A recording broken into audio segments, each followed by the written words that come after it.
बिस्मिल्लाहिर्रहमानिर्रहीम। अस्सलाम वालेकुम। मैं हूं इंजीनियर इमरान खानज़ादा और आप मेरे साथ हैं education channel with engineer Imran Khanzada के ऊपर। आज हमारे पास जो टॉपिक है वो है सेल्फ इंडक्शन।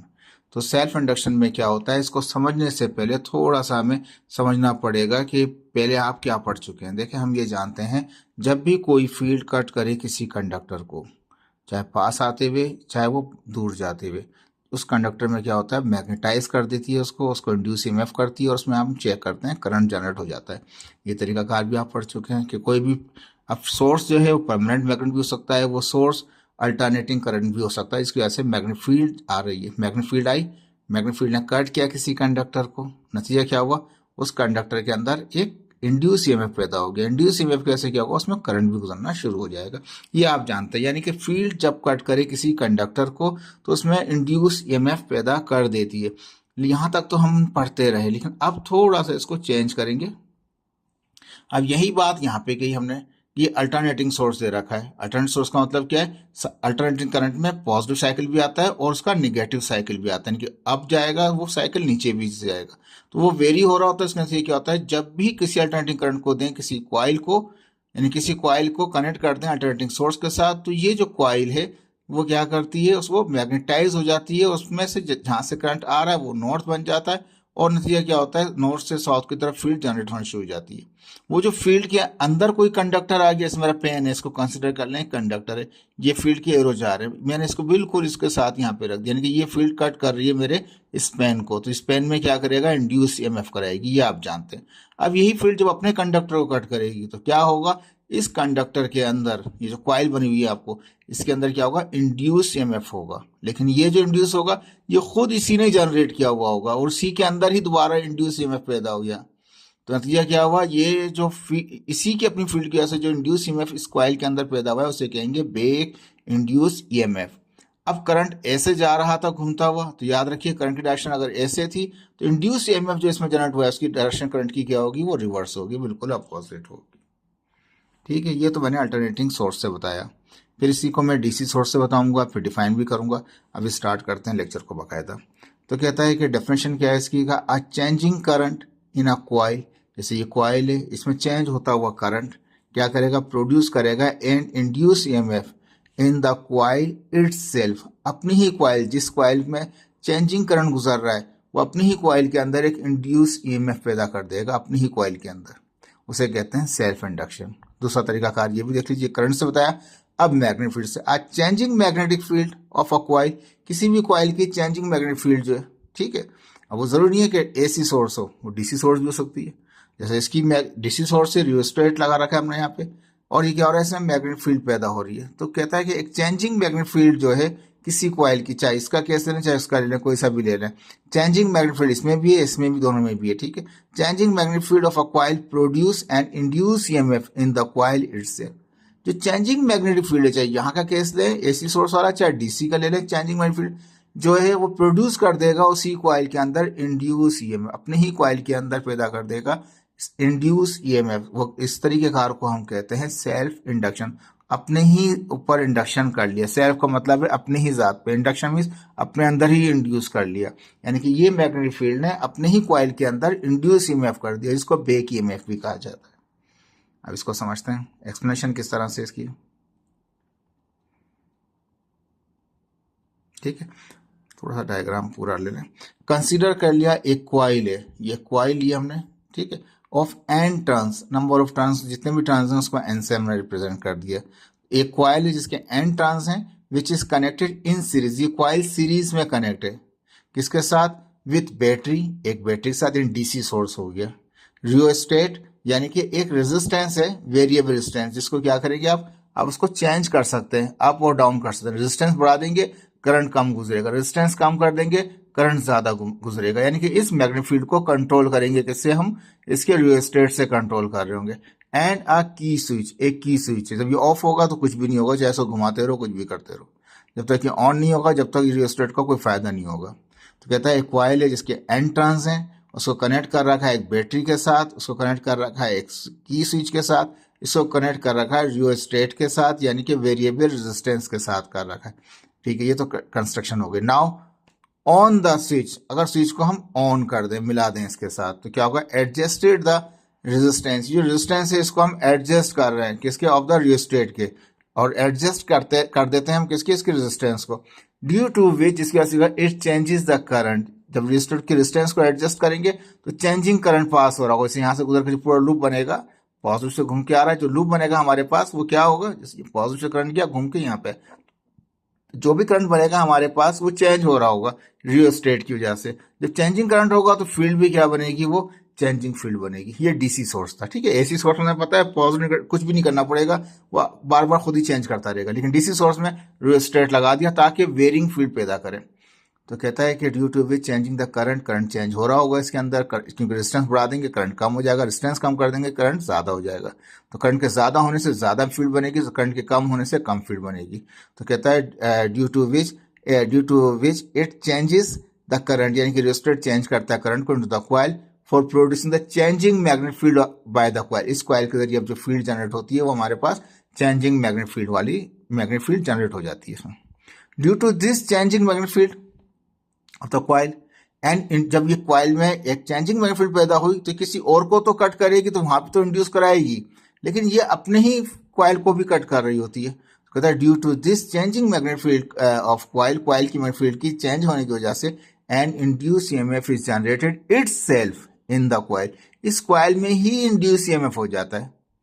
जब भी किसी और कॉइल, ये फील्ड किसी और कॉइल को कट करेगी, कंडक्टर कट करेगी, वहां पे भी कराएगी, लेकिन ये अपने कॉइल के अंदर भी इंड्यूस ईएमएफ करा रही, सेल्फ द कॉइल जनरेट कर, EMF is generated itself in the coil due to induce EMF, ये जो इंड्यूस ईएमएफ इस कॉइल में पैदा हुआ है, and induce current is flowing in the opposite direction to the actual current. अब देखें करंट यहाँ से बैटरी का प्लस था, करंट यहाँ से गया घूमता हुआ जा रहा है जो एक्चुअल करंट है, अब ये इंड्यूस हो गया इसके अंदर ईएमएफ, तो करंट जो होगा, अब जो इंड्यूस करंट होगा वो अपोजिट डायरेक्शन में, एक्चुअल करंट ये जा रहा है घूमता हुआ यहाँ से, लेकिन इंड्यूस करंट अपोजिट डायरेक्शन में जाएगा, ठीक है। ये आपका है ई कैट एम कैट का सवाल है कि सेल्फ इंडक्शन के अंदर इंड्यूस करंट जो होता है वो एक्चुअल करंट के साथ सेम डायरेक्शन में होता है, पैरेलल होता है, अपोजिट डायरेक्शन में होता है, 0 डिग्री पे होता है एंड 180 पे होता है, ये भी कह सकते हैं, एंगल से भी कर सकते हैं। अपोजिट डायरेक्शन का मतलब है एक फर्स्ट जा रहा है, एक वहां जा रहा है 180 डिग्री बन के, या अपोजिट टू ईच अदर होते हैं, या पैरेलल होते हैं, या परपेंडिकुलर होते हैं, कुछ भी केस कर सकता है कंफ्यूज करने के लिए। तो याद रख लीजिए वो जो एक्चुअल करंट है और जो इंड्यूस करंट है सेल्फ इंडक्शन का, वो अपोजिट डायरेक्शन में होते हैं, ठीक है। ये पॉइंट याद रख लीजिएगा। एक्शन फिगर में नजर है, let phi be the magnet flux, जाहिर बात है जब भी मैग्नेटाइज हो जाएगा वहाँ फ्लक्स जनरेट हो जाएगा उस कॉइल के अंदर, जब भी मैग्नेटाइज हो गया कॉइल खुद भी मैग्नेटाइज हो जाएगी, दूसरे को भी मैग्नेटाइज करती है, तो अब फ्लक्स इसमें जनरेट हो जाएगा। तो कहता है कि five with the magnet flux which passing through the single turn, एक टर्न की बात कर लें, किसी एक टर्न की बात कर लें, तो कहता है जो एक टर्न में से फ्लक्स गुजर रहा है वो फाई है। तो कहता है कि is directly proportional to the supply current in the coil, जितना भी करंट आप इसमें से गुजार रहे हैं, ठीक है, उसके साथ वो डायरेक्टली प्रोपोर्शनल है। अगर करंट बढ़ता जाएगा तो फ्लक्स भी बढ़ता जाएगा, करंट आई बढ़ता जाएगा तो फ्लक्स भी क्या है उसमें बढ़ता जाएगा। एक टर्न में बढ़ेगा तो नंबर एन टर्न्स हैं, जैसे एन टर्न्स हैं तो एन से मल्टीप्लाई कर देंगे। अब यहाँ पे क्या, फ्लक्स जो है वो डायरेक्टली प्रोपोर्शनल है करंट के साथ। अगर कॉइल का करंट बढ़ेगा, जो सप्लाई करंट है वो बढ़ेगा, तो फ्लक्स जो है, मैग्नेटिक फ्लक्स जो है कॉइल का, वो भी बढ़ता जाएगा। ये सिंगल टर्न के लिए था, एन टर्न के लिए क्या होगा, एन फाई, प्रोपोर्शनल में जाएगा, इज इक्वल टू में जाएगा, एन से ब्रेक कर दी। जब भी प्रोपोर्शनल हटाएंगे इज इक्वल टू आ जाएगा हमारे पास, और क्या आ गया, कांस्टेंट आ गया एल। अगर एल मालूम करना है तो ये आई हम मल्टीप्लाई कर रहे हैं, वहां जाके एन डिवाइड कर देगा, एन फाई अपॉन आई आ गया। अब यहाँ एल क्या चीज है, ये कांस्टेंट होता है भाई। कहता है एल क्या है, कांस्टेंट ऑफ प्रोपोर्शनलिटी, प्रोपोर्शनलिटी हटाता उसकी जगह पे आया था, इसको कहते हैं self induction of the coil. L का मतलब क्या है, एल को जो पढ़ा जाता है हमारे पास कांस्टेंट ऑफ प्रोपोर्शनलिटी भी कहा जाता है, लेकिन जो हम याद रखेंगे उसको self inductance of the coil, coil की जो सेल्फ इंडक्टेंस है जिसके अंदर जनरेट हुई है वो एल से जाहिर की जाएगी। इस जो एल है ये डायरेक्टली प्रोपोर्शनल है। फार्मूला देख लीजिए, L is equal to N, यानी कि एन बढ़ेंगे तो ये बढ़ जाएगा, फाई बढ़ेगा तो भी ये बढ़ जाएगा, करंट बढ़ेगा तो ये कम हो जाएगा। तो कहता है कि यहाँ पे L is directly proportional to the number of turns, and N के साथ डायरेक्टली प्रोपोर्शनल है, नंबर ऑफ टर्न बढ़ाते जाएंगे, इंडक्टेंस भी इतनी बढ़ती जाएगी, सेल्फ इंडक्टेंस भी बढ़ती जाएगी। सेल्फ इंडक्टेंस बाद ये नहीं है कि सेल्फ डिफेंस बढ़ जाएगा, सेल्फ डिफेंस नहीं बढ़ेगा, वो तो उसको और रोकेगा, उसको करंट को, जो एक्चुअल करंट है यानी कि अपोजिट है करंट के साथ, रोकना शुरू करे, इतना ही करंट रुकना शुरू हो जाएगा। ठीक है, तो कहता है कि L is directly proportional number of turns बढ़ा देंगे तो एल बढ़ जाएगा कॉइल का। Also magnetic field, magnetic flux, phi लिखा magnetic flux of the coil, यानी कि वो डायरेक्ट प्रोपोर्शनल है टर्न के साथ भी, और आल्सो मैग्नेटिक फ्लक्स भी बढ़ता जाएगा, तब भी ये बढ़ता जाएगा, but inversely proportional to the current supply to the coil, coil को जो करंट सप्लाई कर रहे हैं उसके साथ इनवर्सली, यानी कि ये उसको रोकेगा। इंडक्टेंस क्या है, उसके लिए रेजिस्टेंस का काम करेगी करंट के लिए, करंट को रोकना शुरू कर देगी, क्योंकि इंडक्टेंस आ गई है तो उसका एक इंड्यूस करंट भी होगा, वो करंट इसके करंट को रोकना शुरू कर देगा। एक तरीके से इस करंट के लिए वो रेजिस्टेंस है उसकी। एल क्या है, सेल्फ इंडक्टेंस, अभी पढ़ा आपको, सेल्फ इंडक्टेंस कहते हैं कॉइल की ऑफ द आयरन, नोट की बात कर रहे हैं यहाँ पे, सेल्फ इंडक्टेंस जो है आयरन कोर कॉइल की is greater than the air core coil. अभी जैसे कि ये पिक्चर हमने देखी थी यहाँ पे, ये कहता है आयरन, ये एयर कोर है, इसमें बीच में कुछ भी नहीं है, खाली ये टर्न दे दिया सिंपल। ठीक है, इससे ऊपर देख लीजिए पिक्चर, ये पिक्चर देख लीजिए क्या कर रखा है यहाँ पे, सिंपल पिक्चर में देख लीजिए यहाँ पे, देखो सो नीचे करिए, पिक्चर खाली है, बिल्कुल कुछ भी नहीं है, कोई कोर और नहीं है, एयर कोर है।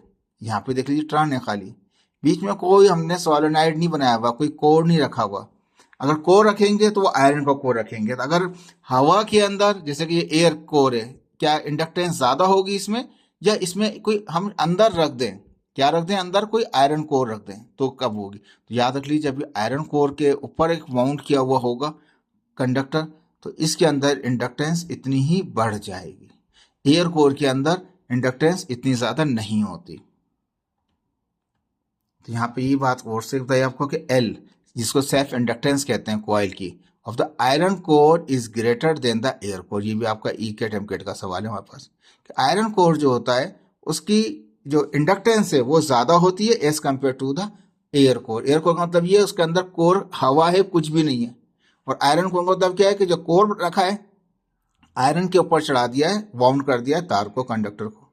तो आयरन कोर पिछले ही पढ़ चुके हैं, ट्रांसफार्मर में पढ़ेंगे आगे जाके आप, तो वो जो अंदर जो रॉड रख रखी है वो आयरन की हमारे पास है, तो क्या होगा, इंडक्टेंस बढ़ जाएगी according to Faraday law. Faraday law क्या कहता है, एप्सिलॉन, यानी कि हमारे पास इंड्यूस ईएमएफ बराबर होता है minus N D phi by D T.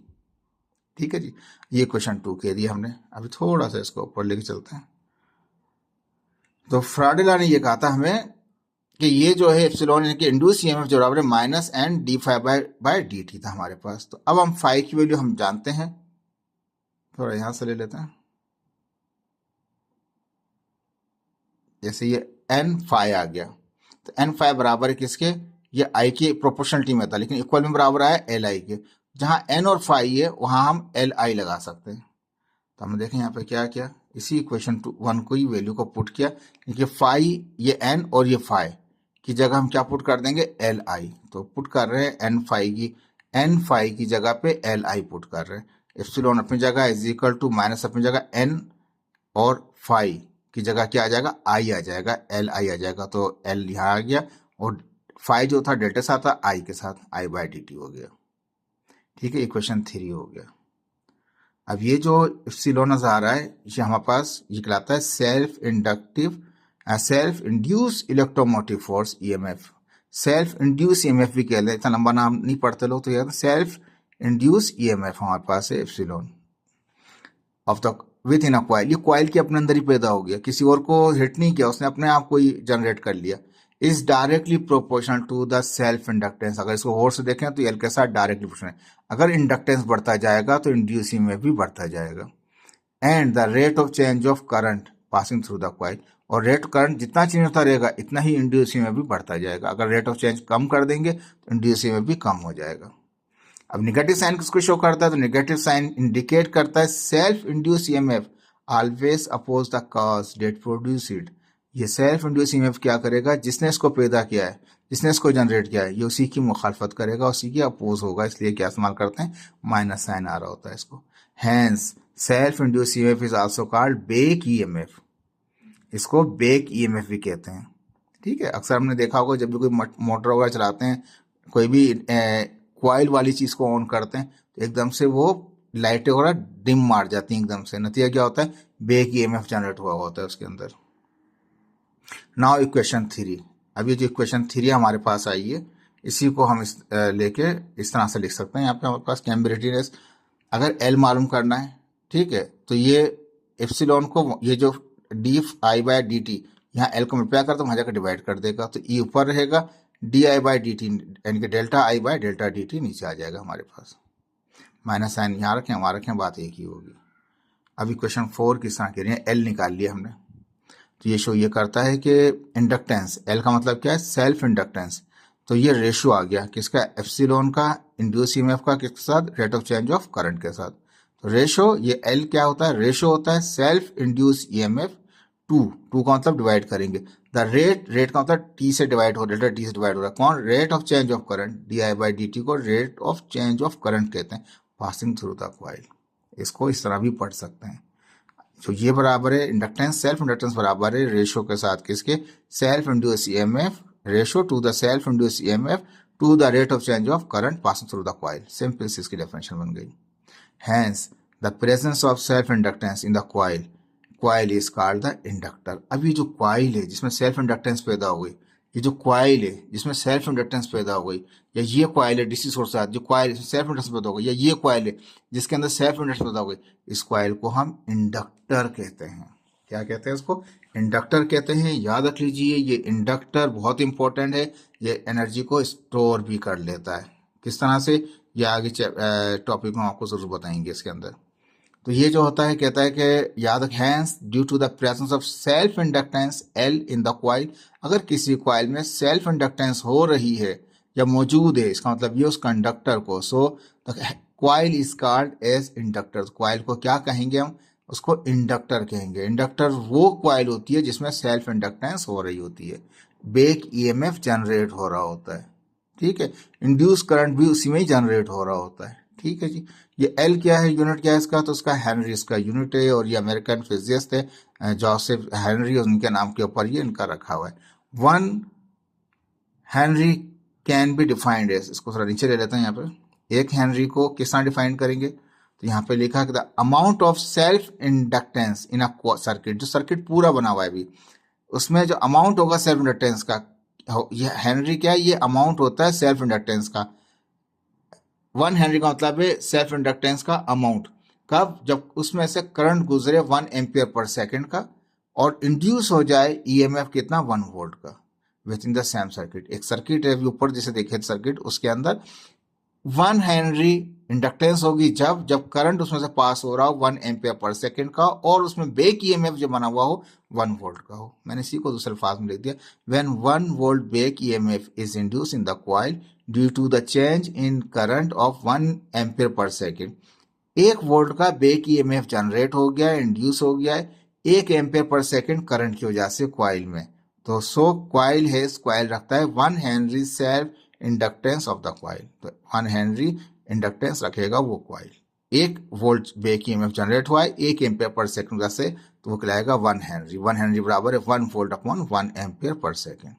देखिए होपफुली आपको समझ में आया होगा, आसान सा टॉपिक था, छोटा सा था। शेयर कीजिए, लाइक कीजिए, थैंक यू सो मच।